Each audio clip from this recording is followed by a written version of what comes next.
Kami seperti rusa yang merindukan air-Mu ya Tuhan. Entah berapa kali kami haus dalam jiwa kami. Kehausan dan rasa lapar jiwa ini tidak bisa dipuaskan dengan yang ada di dunia ini. Bukan dengan roti saja kami hidup, tetapi dari firman Allah yang keluar dari mulut Allah. Karena itu Tuhan, biarlah jiwa kami yang haus, yang lapar itu boleh dikuatkan, dikenyangkan oleh kebenaran firman Tuhan. Biarlah Allah saja yang boleh mengisi kekosongan yang ada di hati kami. Pada hari ini Tuhan, berbicaralah, karena hati kami telah siap. Dalam nama Yesus yang punya firman, kami berdoa.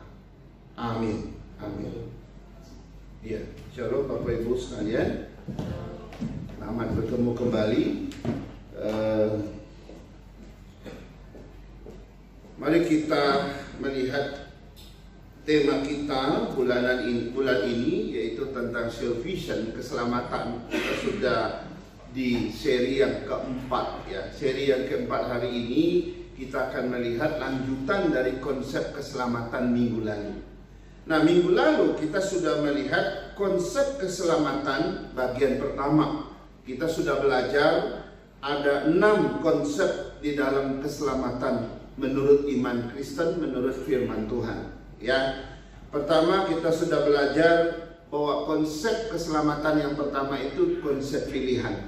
Bahwa memang kita yang sudah sebelum dunia dijadikan, Tuhan sudah pilih kita. Amin ya. Tuhan bilang bukan kamu yang memilih aku, tapi akulah yang memilih kamu. Kita bersyukur karena Tuhan sudah pilih kita. Lalu yang kedua, kita sudah melihat konsep yang kedua itu ada konsep pengganti. Bahwa harusnya kita lah yang dihukum mati, kita lah yang harusnya binasa di kayu salib. Tapi Kristus datang, dia mengambil salib untuk dia, sehingga saya dan saudara dibebaskan, diselamatkan. Dan ini disebut konsep pengganti. Harusnya kita yang binasa, Yesus datang menggantikan kita, sehingga kita tidak jadi mati dan binasa, tapi Tuhanlah yang menggantikan kita. Konsep yang ketiga kita sudah lihat minggu lalu, itu konsep penebusan. Sama seperti kita mau menebus barang kita di pegadaian. Ya, kita bayar satu harga supaya barang itu bisa kembali, bukan? Nah, Kristus pun demikian. Dulu kita adalah milik Allah. Tuhan menciptakan manusia supaya kita menyembah Dia. Dan tetapi suatu saat manusia ini telah menggadaikan dirinya kepada iblis. Lalu Tuhan harus datang dan mati di kayu salib. Dia bayar harga kita lunas supaya kita ditebus kembali. Kemudian kita sudah melihat konsep yang keempat, konsep pemuasan. Masih ingat ketika kita memberontak terhadap Tuhan, kita melawan Tuhan, kita berdosa terhadap Tuhan, Tuhan murka terhadap orang-orang yang demikian. Ya, anak kita kalau buat salah kita juga marah. Tuhan pun demikian. Ketika kita berdosa di hadapan Dia, Dia murka terhadap kita. Nah, bagaimana supaya Dia bisa tidak murka? Maka murka Allah itu harus dilampiaskan kepada satu pribadi yang disebut dengan Yesus. Yesus harus mengalami kemurkaan Tuhan di kayu salib, sehingga akhirnya kemurkaan itu setelah ditimpakan kepada Kristus, maka saya dan saudara nggak harus lagi mengalami murka Tuhan, dan murka Tuhan itu dipuaskan gitu ya, sehingga ada konsep pemuasan. Kemudian konsep yang kelima, konsep perpalingan ya. Dulu aku hidup bagi dunia, sekarang aku nggak lagi hidup bagi dunia, aku sekarang hidup bagi Tuhan ya. Dulu aku hidup dalam kegelapan dosa, sekarang aku sudah tinggalkan semua, sekarang aku hidup di dalam terang Tuhan. Amin ya. Itu adalah konsep perpalingan. Orang kalau sudah diselamatkan Tuhan, maka kita akan lihat hidupnya sudah berpaling. Dulu dia hidup bagi dunia, sekarang nggak hidup bagi dunia, sekarang hidup bagi Tuhan, gitu ya. Nah, yang keenam yang sudah kita lihat minggu lalu itu konsep perdamaian.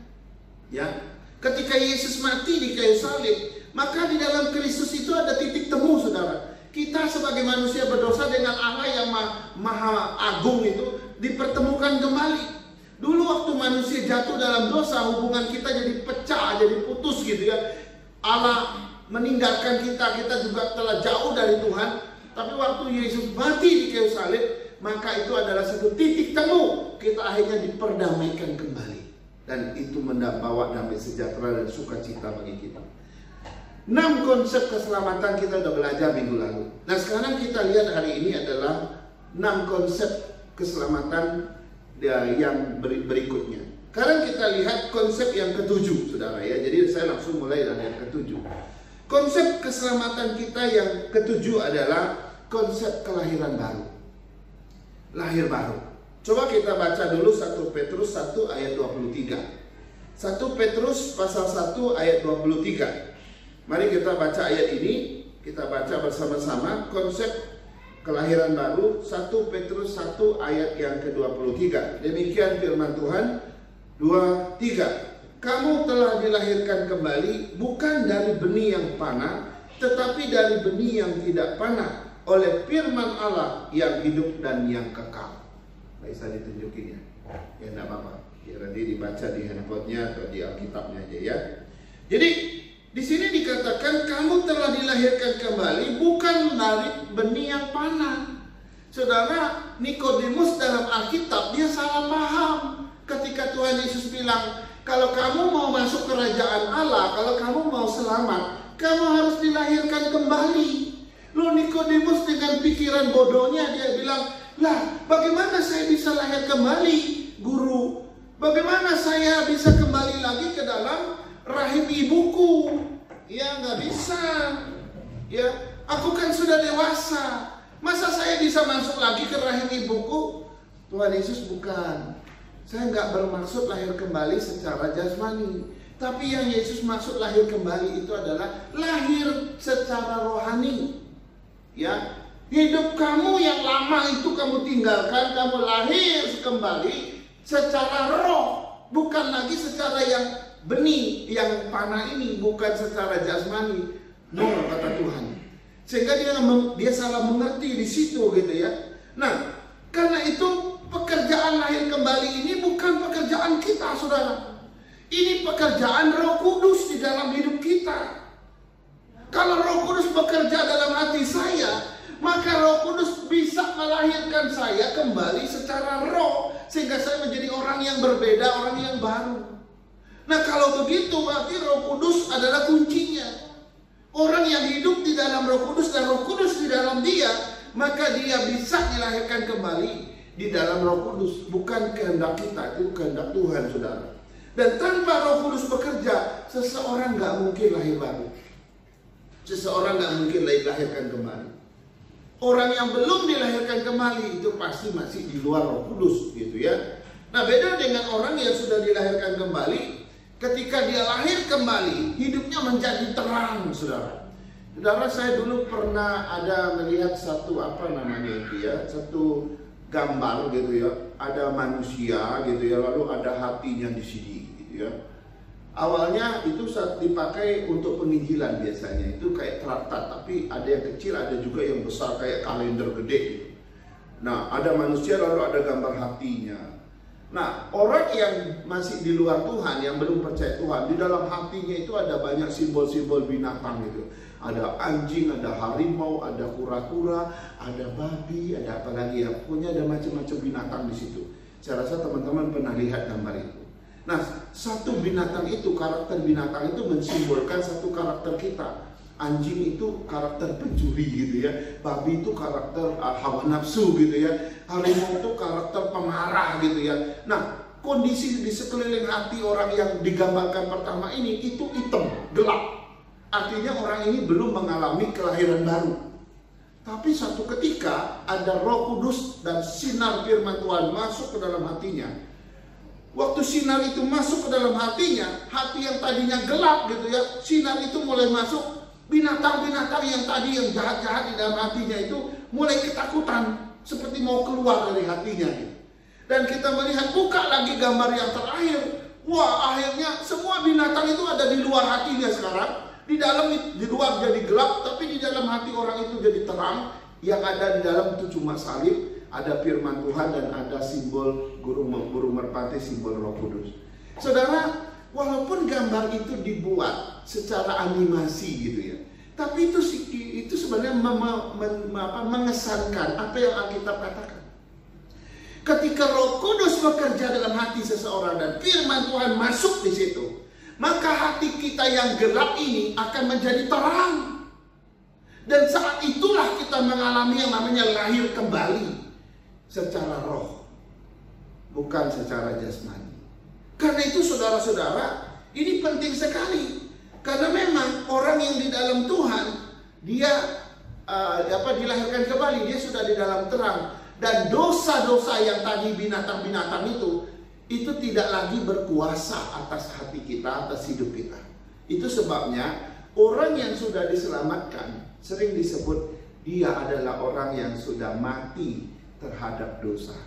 Bukan mati di dalam dosa loh ya. Mati di dalam dosa itu binasa. Tapi mati terhadap dosa itu bicara kelahiran baru. Artinya ketika aku sudah terima Yesus, aku sudah dilahirkan kembali secara roh, aku sudah hidup yang baru di dalam iman, maka dosa-dosa itu nggak berkuasa lagi terhadap aku. Dosa-dosa itu nggak bisa lagi menguasai aku, nggak bisa. Dosa itu mau masuk berkali-kali, nggak bisa lagi. Itu artinya aku sudah mati terhadap dosa. Dosa nggak bisa lagi mempengaruhi hidupmu. Karena kita dilahirkan dari benih yang kekal, saudara-saudara. Itu luar biasa ya, luar biasa. Nah, sekarang itu konsep yang ke-7. Sekarang kita lihat konsep keselamatan yang ke-8, yaitu konsep pembenaran. Nah, orang setelah dilahirkan kembali, saudara, maka tahap berikutnya adalah tahap pembenaran. Pembenaran ini kita tahu ya, dalam dunia persidangan, ya, kalau kita ke pengadilan, orang yang disebut tersangka itu, yang disebut tersangka, kalau terbukti tidak bersalah, saudara-saudara, kalau terbukti tidak bersalah, maka ia tidak akan disebut terpidana. Tapi kalau orang yang disebut tersangka ini setelah dibuktikan dan dia terbukti bersalah, baru dia dikasih label terpidana. Saudara-saudara, kenapa dia terpidana? Karena dia terbukti bersalah. Kita tahu kondisi itu di dalam dunia persidangan. Tapi bagaimana kalau ada orang yang tersangka, setelah dibuktikan ternyata dia tidak ada salahnya, maka dia harus dipulihkan namanya, maka dia harus dinyatakan secara hukum bahwa orang ini tidak bersalah. Kenapa dia tidak bersalah? Tidak ada satu perbuatan yang terbukti dia tidak bersalah. Oke, dan pengadilan di dunia ini kita mengerti seperti itu. Tapi di pengadilan Tuhan itu beda. Kita semua adalah tersangka di hadapan Tuhan loh. Kenapa? Kita dari sejak Adam dan Hawa, aku lahir dalam dosa, Adam telah jatuh dalam dosa, maka itu juga memberi aku keturunan sebagai orang yang lahir dalam dosa. Kita semua adalah orang yang sudah berdosa di hadapan Tuhan, maka semua orang yang berdosa di hadapan Tuhan tersangka dan calon terpidana yang harus dihakimi dan binasa. Tetapi ketika Yesus datang, dia bersaksi dan dia menjadi korban bagi kita, dan seluruh kesalahan kita dia tanggung semuanya, dia tebus semuanya, dia bayar semuanya. Yang tadi kita tersangka dan mau menjadi terdakwa, akhirnya dibatalkan dan kita akhirnya dibenarkan. Kenapa? Karena kebenaran Kristus akhirnya menjadi kebenaran kita, sehingga aku dan engkau tidak lagi menjadi terpidana atau tersangka. Kenapa? Karena kita sudah dibenarkan. Nah, kalau sudah dicap dibenarkan, kita nggak bisa lagi disebut sebagai apa? Sebagai terpidana, nggak bisa. Nah, karena itu Roma 2 ayat 23 dan 24 saya baca. Roma 2 ayat 23 dan 24. Karena semua orang telah berbuat dosa dan telah kehilangan kemuliaan Allah, dan oleh kasih karunia telah dibenarkan. Oleh kasih karunia telah dibenarkan dengan cuma-cuma karena penebusan dalam Kristus Yesus. Jadi saudara bisa lihat ya, harusnya kita ini tersangka, terpidana yang harus binasa. Tapi kemudian Tuhan membenarkan kita karena kebenaran Kristus, hanya karena kita sudah diselamatkan. Dan luar biasa, akhirnya aku tidak perlu lagi binasa karena Kristus sudah menanggungnya bagi kita. Nah, Karena itu saudara-saudara, selama kita berada di dalam Kristus, kita orang yang dibenarkan. Tapi semua orang yang ada di luar Kristus, dia seorang yang tersangka, terpidana, dan akan binasa. Karena itu saudara mau pilih mana? Pilih di dalam Kristus atau pilih tetap di luar Kristus?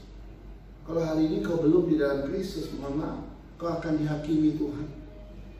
Orang yang di dalam Kristus tidak dihakimi lagi. Kenapa? Sudah dibenarkan, sudah dibatalkan penghakiman itu buat kita. Dan karena pembenaran ini luar biasa ya, kalau kita lihat luar biasa di situ, kita sudah tidak lagi perlu menanggung itu semua. Inilah yang disebut dengan sudah dibenarkan. Ya. Status kita sudah dibenarkan. Status kita bukan lagi tersangka, terdakwa, terbinasa, bukan. Puji Tuhan, saudara. Ya. Begitu kita dibenarkan, saudara, kita begitu bersukacita. Kenapa? Karena Alkitab memberitahu kita, ketika seseorang dibenarkan, maka hukuman telah dihapuskan. Penghakiman telah dibatalkan. Oke? Kita telah diperdamaikan dengan Allah. Kebenaran Kristus telah diperhitungkan dari kebenaran kita. Dan yang terakhir, hubungan dan relasi kita menjadi baik dengan Tuhan. Siapa yang tidak bersuka cita, saudara? Saya pernah lihat orang yang tadinya mau dihukum 12 tahun penjara. Ancaman hukumannya itu. Tahu-tahu hakim ketok, dia bebas. Oh, dia langsung sujud syukur di situ, cium lantai, saudara, nyembah Tuhan. Wah, sujud syukur. Keluarganya datang peluk dia, nangis terharu. Kenapa? Karena bebas dari hukuman. Saudara, kalau seseorang reaksinya bisa seperti itu karena bebas dari hukuman di dunia ini, saudara, kita yang bebas dari hukuman kebinasaan yang kekal, mestinya kita jauh lebih terharu daripada orang yang dibebaskan di pengadilan.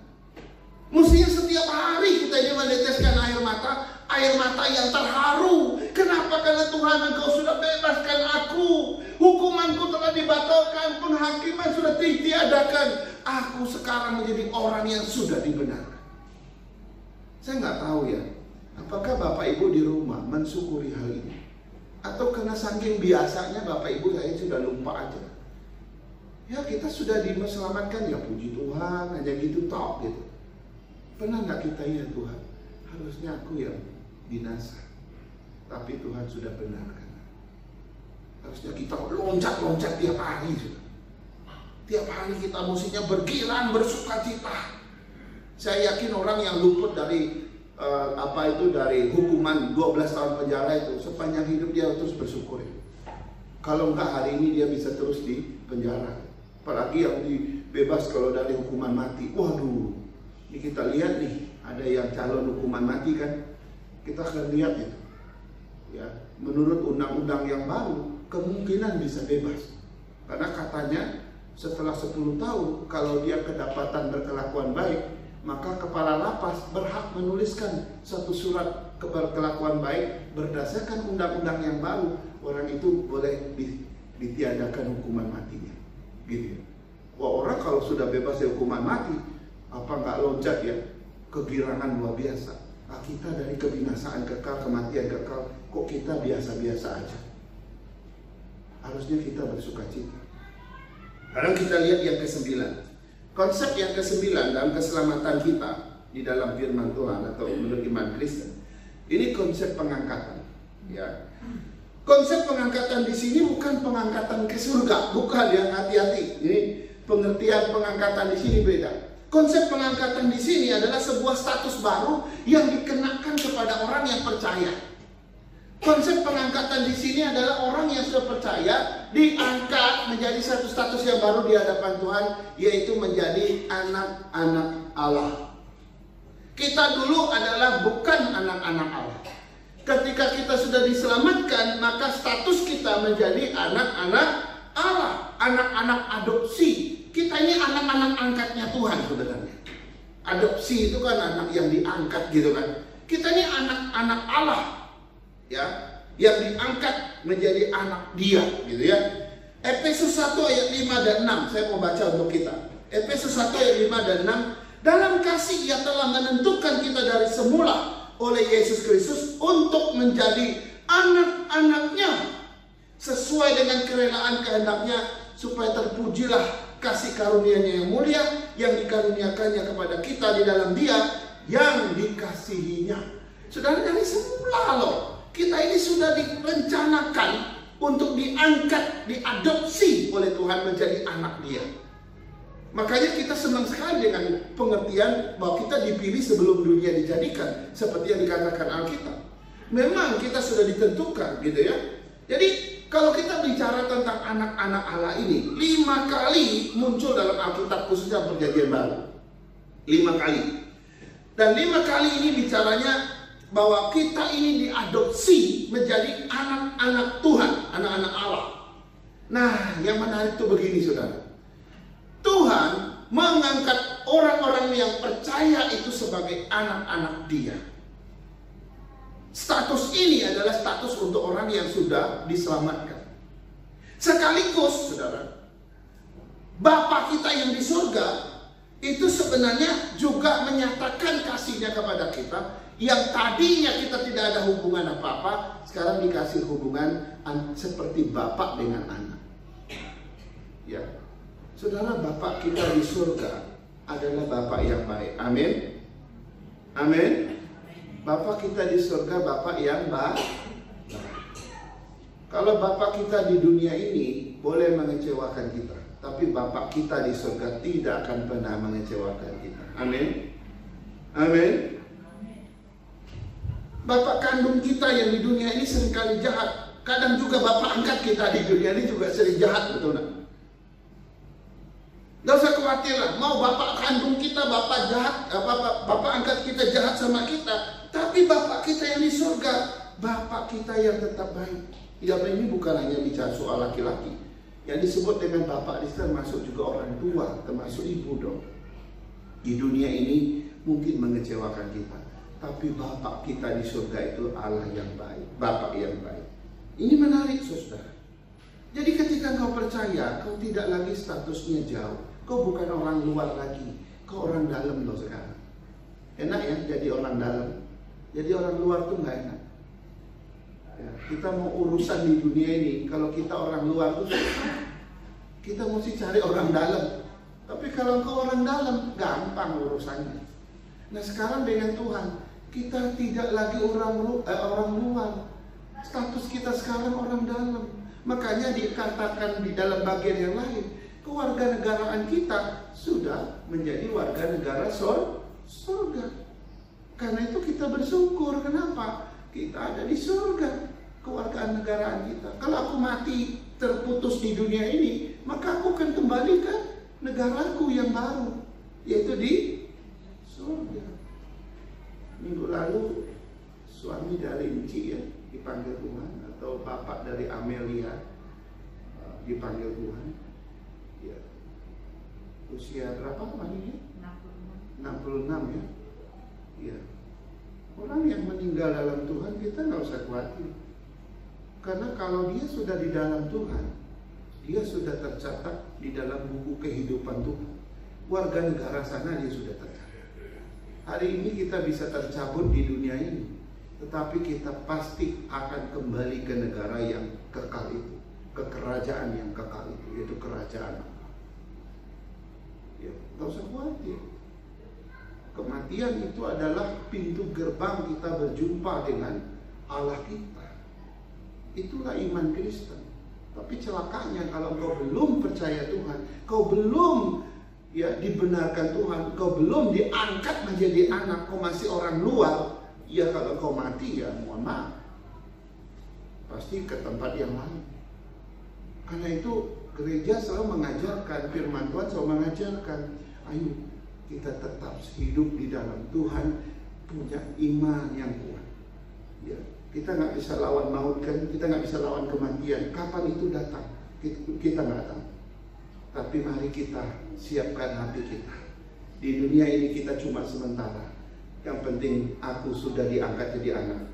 Kalau aku sudah angkat jadi anak Allah, aku sudah orang dalam. Namaku sudah tercatat di warga negara ini, surga. Kalau suatu saat aku mati, aku pasti kembali ke sana. Itu iman kita. Konsep keselamatan kita. Sekarang kita lihat yang ke-10.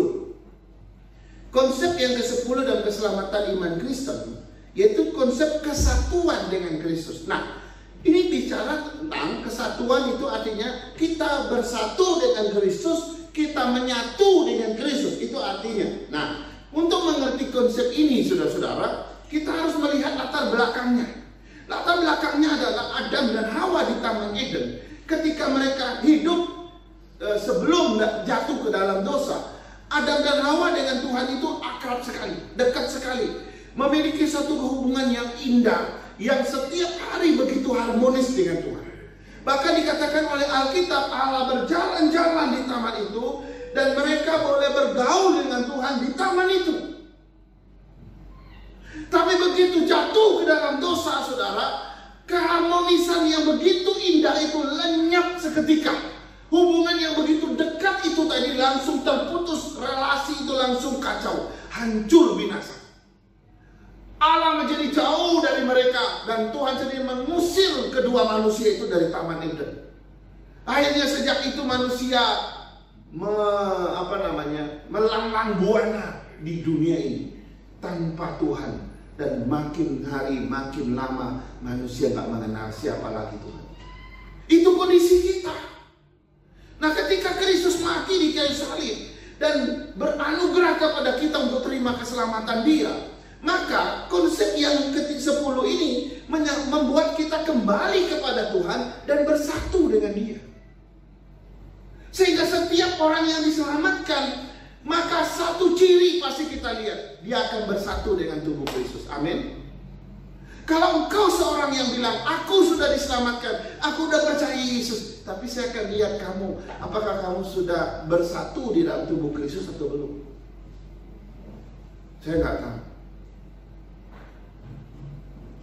Atau kita datang ke gereja gitu, kita menjadi sumber masalah, kita jadi sumber konflik, kita jadi sumber perpecahan. Saudara, saya pernah lihat gereja yang hancur-hancuran karena orang-orang kayak begitu. Terus terang saya meragukan orang yang begitu diselamatkan Tuhan. Kalau ada orang begitu datang ke gereja jadi sumber masalah, sumber konflik gitu ya, sumber perpecahan, sana sini ya, menghancurkan persekutuan gitu ya. Saudara, lebih baik saya disiplin dia, kita kehilangan dia daripada kehilangan yang lain. Karena dia pasti itu bukan ciri orang yang diselamatkan. Ciri orang yang diselamatkan, dia akan menjadi at one dengan Tuhan dan at one dengan tubuhnya. Menjadi satu dengan Kristus dan juga menjadi satu dengan anggota tubuh Kristus yang lain. Karena itu hati-hati, saudara. GP Kris yang di daerah sering saya lihat kondisi ini. Saudara. Ada satu gereja gitu ya, dikuasai oleh satu keluarga turun-temurun gitu.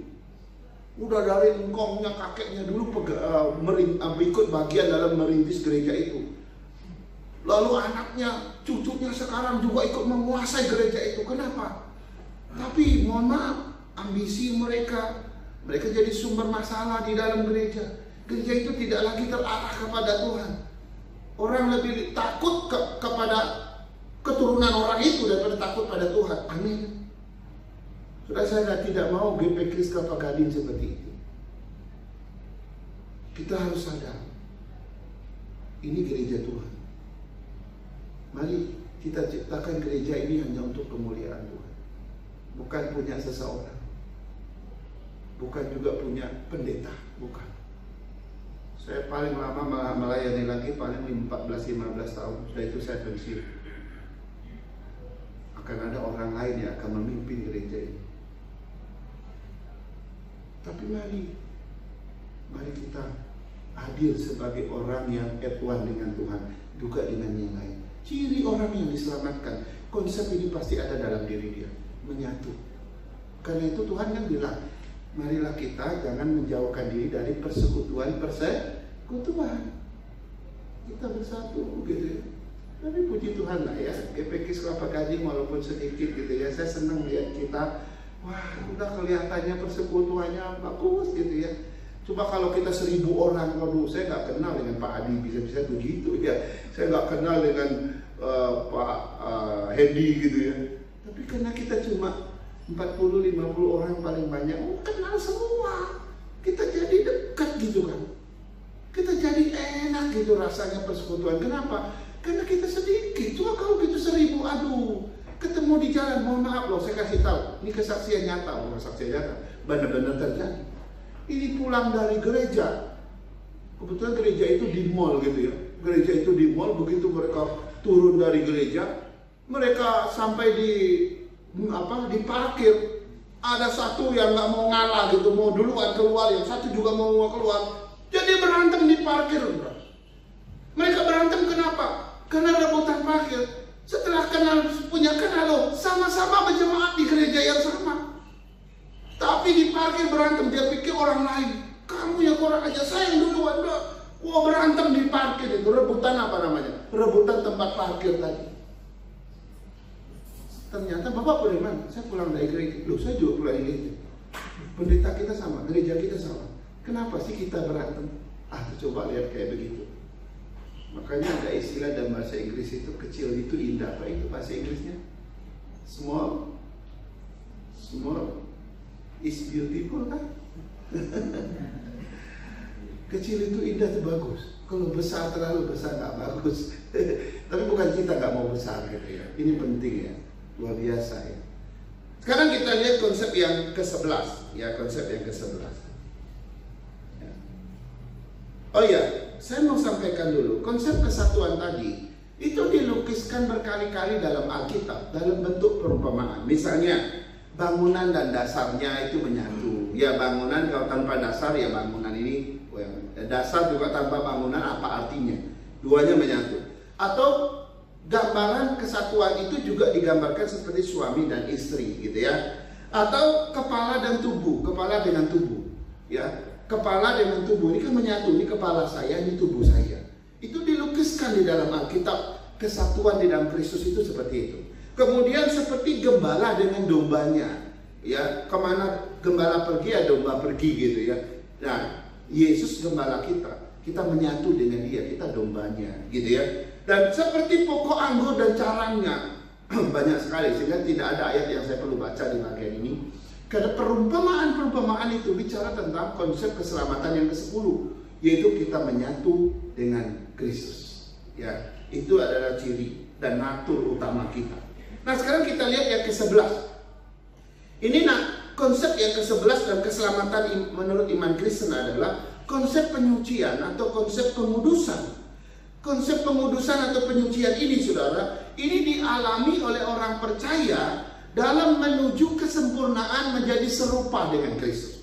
Ya, waktu kita di dalam kegelapan, dipanggil keluar dari kegelapan, masuk ke dalam terang Tuhan. Saudara, kita masih banyak karakter-karakter lama kita dalam kegelapan yang masih ngikut, saudara. Walaupun memang pengudusan itu dua tahap. Ya, terjadi dua tahap. Tahap pertama, kita dikuduskan secara status. Artinya, dulu aku dalam kegelapan, diambil Tuhan, dipindahkan ke dalam terang Tuhan. Ini namanya pengudusan secara status. Jadi dipindahkan, pengudusan secara status itu dulu di sini dipindahkan ke dalam terang, gitu ya.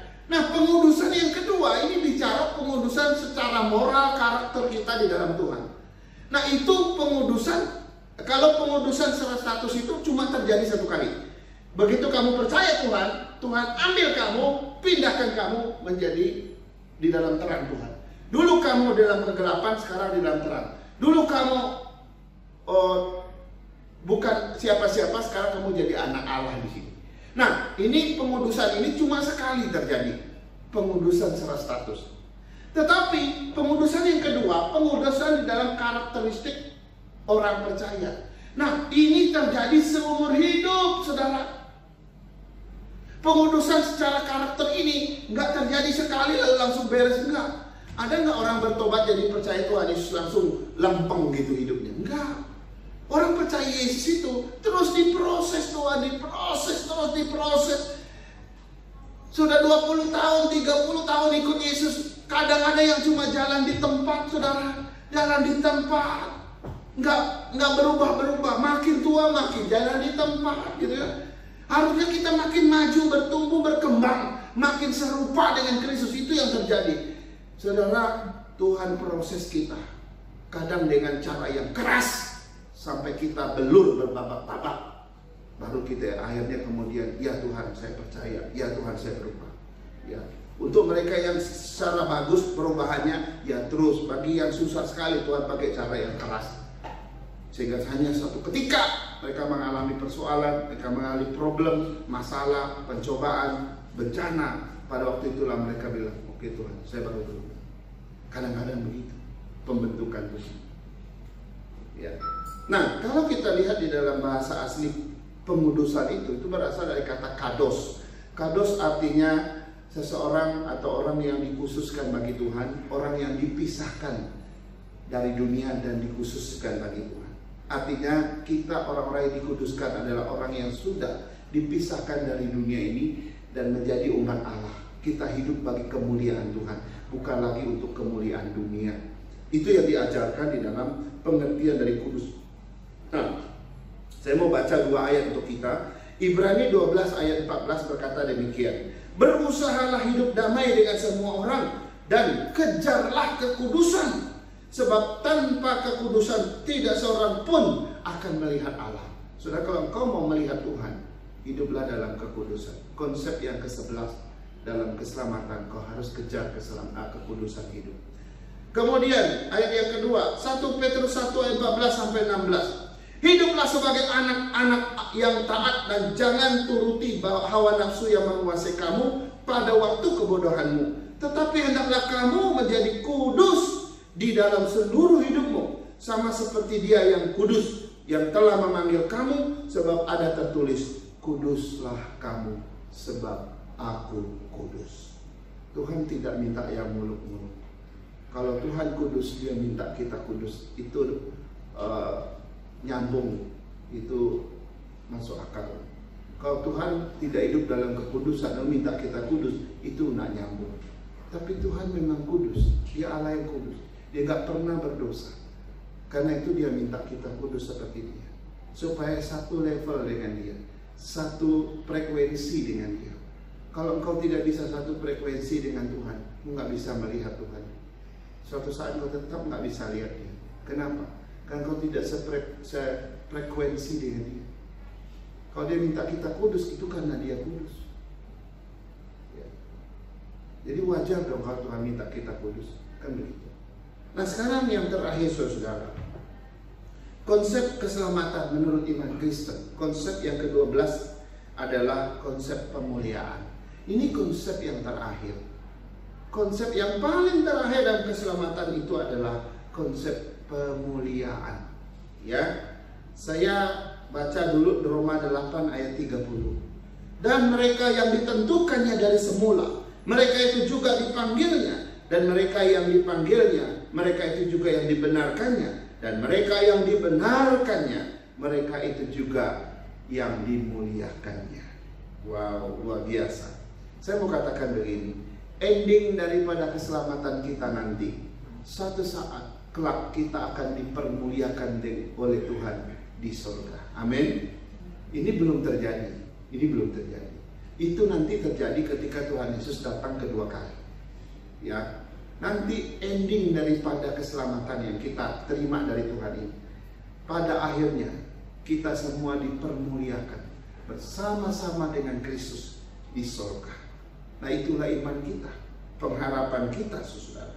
Ya, pengharapan kita. Karena itu iman orang percaya atau keselamatan orang yang percaya itu menujunya ke atas, bukan ke bawah, ke neraka, tapi menujunya ke atas, itu ke surga. Pada akhirnya kita akan dipermuliakan. Saudara, saya nggak tahu, ya, kitab Wahyu banyak menggambarkan bagaimana orang-orang yang diselamatkan itu bersuka cita melihat kedatangan Kristus yang kedua kali. Kita itu digambarkan seperti ayam yang baru keluar dari kandangnya, lari sana lari sini, bersuka cita kenapa bisa melihat Kristus yang turun dari surga, dan akhirnya mengangkat kita sebagai mempelai wanita, mempelai perempuan, untuk menjadi umat Allah yang kekal. Dan di sanalah kita akan menikmati surga. Sana tidak ada lagi air mata, di sana tidak ada lagi penderitaan, Di sana tidak ada lagi kesusahan, pencobaan, yang adalah damai sejahtera dan sukacita, kepenuhan, kedamaian bersama dengan Allah. Dan Allah dikatakan diam bersama dengan umat. Nah, inilah konsep yang terakhir dari 12 konsep yang ada di dalam keselamatan menurut iman Kristen. Mari kita tetap berpegang pada keselamatan kita. Kita mensyukuri setiap konsep-konsep yang sudah Tuhan nyatakan melalui firman-Nya kepada kita. Karena ini, kalau semua ini terjadi pada kita, kita mensyukuri. Kenapa? Karena pada akhirnya kita akan menerima keselamatan itu secara penuh. Kiranya Tuhan menolong kita dan memberkati kita. Mari kita berdoa. Terpujilah Engkau Tuhan. Kami bersyukur atas firman Tuhan yang sudah kami dengar. Terus Tuhan bicara dalam hati kami. Kalau hari ini kami mengatakan bahwa kami sudah percaya Tuhan, kami sudah menerima keselamatan, maka biarlah 12 konsep di dalam keselamatan ini hidup di dalam diri kami dan boleh menjadi pengalaman yang nyata dalam setiap diri kami. Tuhan, bawalah kami menjalani hidup kami dengan taat dan tekun di hadapan Tuhan, dan penuh kesetiaan sampai pada akhirnya, sampai kami berjumpa dengan Tuhan di surga.